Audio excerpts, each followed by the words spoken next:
Balcony کی ہوا اب ٹھنڈی نہیں لگ رہی تھی، کیونکہ ان دونوں کے درمیان جو حرارت تھی وہ ہر سردی کو مات دے رہی تھی۔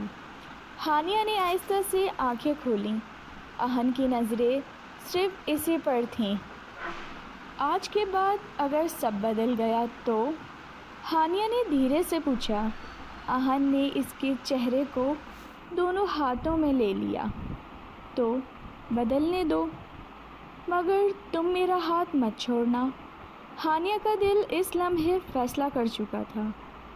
نیچے کلب میں شور تھا، مگر بیلکنی میں صرف دو دلوں کی دھڑکنیں تھیں۔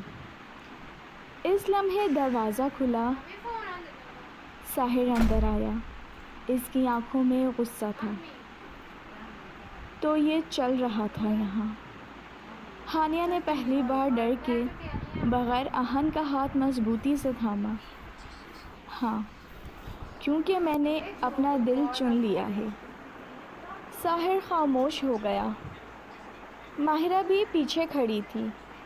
ایک لمحہ ایسا تھا جب سب کی نظریں ہانیہ پر تھیں، اور ہانیہ نے بغیر ہچکچائے کہا، محبت مقابلہ نہیں ہوتی، فیصلہ ہوتی ہے۔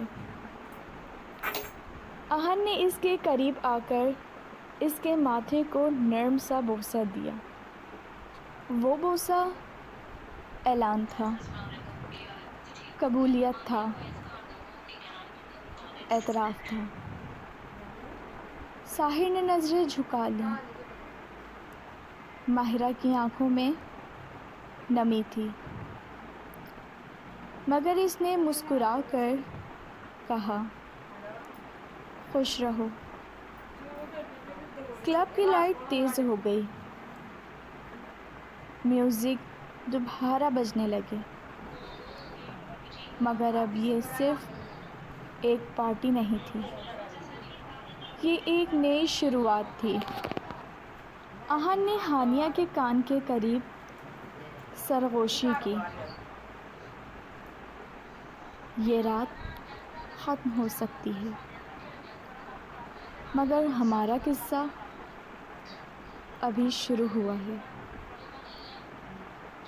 ہانیہ مسکرائی، اور اس نے پہلی بار خود کو مکمل محسوس کیا۔